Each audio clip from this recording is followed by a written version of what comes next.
কি পরিমাণ ধ্বংসস্তূপ থাকতে পারে, এই পরিমাণ ক্ষোভ থাকতে পারে, পালিয়ে যেতে বাধ্য হয় ফ্যাসিবাদের শিখণ্ডীরা।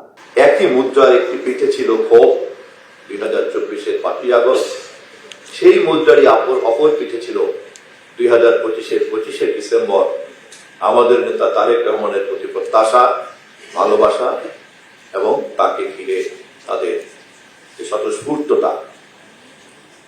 আমাদের নেতা অত্যন্ত যথাযথভাবে তিনি বলেছেন, আই হ্যাভ এ প্ল্যান।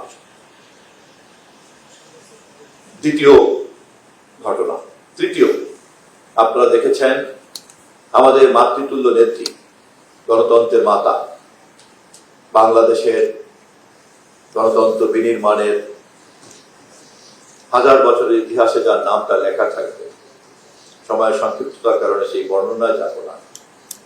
মানুষের কি অকুণ্ঠ ভালোবাসা, কি অকুণ্ঠ সম্মান, কি অকুণ্ঠ শ্রদ্ধা নিয়ে সমস্ত মানুষকে শোকের সাগরে ভাসিয়ে দিয়ে কোটি মানুষের ভালোবাসায় ভাসতে ভাসতে আমাদের কাছ থেকে চিরদিনের মতো বিদায় নিয়েছেন 2025-এর 31শে ডিসেম্বর। নগদ নিয়ে এলো হার না মানা হার অফার। সর্বনিম্ন 10,000 টাকা রেমিটেন্স নগদে পাঠালে থাকছে স্বর্ণের হার জেতার সুযোগ। 2024-এর 5ই আগস্ট, 2025-এর 25শে ডিসেম্বর এবং 2025-এর 31শে ডিসেম্বর, এই যে গণসম্পৃক্ততা, এই গণসম্পৃক্ততাই কিন্তু আমাদের সামনে পুরনো পরিস্থিতি থেকে নতুন পরিস্থিতিতে রূপান্তরের একটি বার্তা আমাদের সামনে হাজির করেছে। এবং এর মাঝে আমাদের নেতা, তিনি এই পরিস্থিতি ভালো করে জানেন, বোঝেন বলেই কিন্তু 31 দফার প্রেক্ষাপটে দাঁড়িয়ে তিনি বলেছেন, আই হ্যাভ এ প্ল্যান। ফলে এই কথা খুব পরিষ্কার।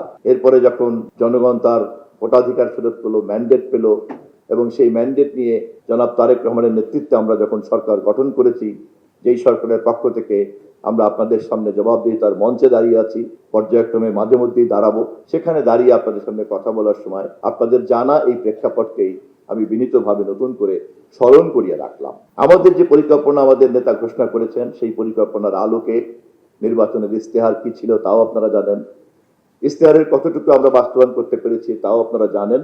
আমাদের মাননীয় প্রধানমন্ত্রীর স্পোকসপারসন ইতিমধ্যেই একটা নাতিদীর্ঘ বর্ণনা যতটা সম্ভব হাজির করেছেন। আমি শুধু বিনীতভাবে আপনাদেরকে মনে করিয়ে দিতে চাই যে ধ্বংসস্তূপের বিরুদ্ধে মানুষের ক্ষোভ ছিল, যার বহিঃপ্রকাশ ছিল 2024-এর 5ই আগস্ট, তার বিপরীতে মানুষের যে প্রত্যাশার এক বিশাল দূরদর্শী স্বপ্ন কাজ করেছে, যার প্রতিফলন ছিল 2025-এর 25শে ডিসেম্বর তারেক রহমানের আগমনকে ঘিরে। কি পরিমাণ ধ্বংসস্তূপ থাকতে পারে, এই পরিমাণ ক্ষোভ থাকতে পারে, পালিয়ে যেতে বাধ্য হয় ফ্যাসিবাদের শিখণ্ডীরা। কি পরিমাণ প্রত্যাশা থাকলে জনাব তারেক রহমানকে ঘিরে 2025-এর 25শে ডিসেম্বর এই পরিমাণ স্বতঃস্ফূর্ত ভালোবাসা বেরিয়ে পড়তে পারে। কি পরিমাণ শ্রদ্ধা ভালোবাসা থাকলে পরে বেগম খালেদা জিয়ার জানা যায় কোটি জনতার স্রোতে ভেসে উঠতে পারে। ফলে এই ধ্বংসস্তূপকে আগে আমাদের প্ল্যানকে বাস্তবায়ন করার, উপযোগী করার একটা দায়িত্ব আমাদের ঘাড়ে পড়ে আছে। ফলে আমাদের পুরো পরিকল্পনাটিকেই ধ্বংসস্তূপকে পরিকল্পনা মাফিক পুনর্গঠনের কাজে নিয়ে যাওয়ার জন্য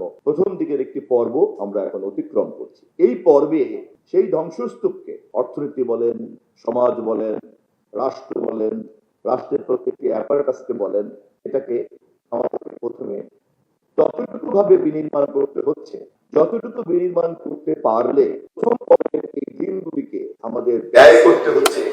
যত না বেশি কর্মসূচি বাস্তবায়ন করার জন্য, তার চেয়ে বেশি বাস্তবায়ন করতে হচ্ছে ধ্বংসস্তূপকে নতুন কর্মসূচি গ্রহণ করার উপযোগী হিসাবে গড়ে তোলার জন্য।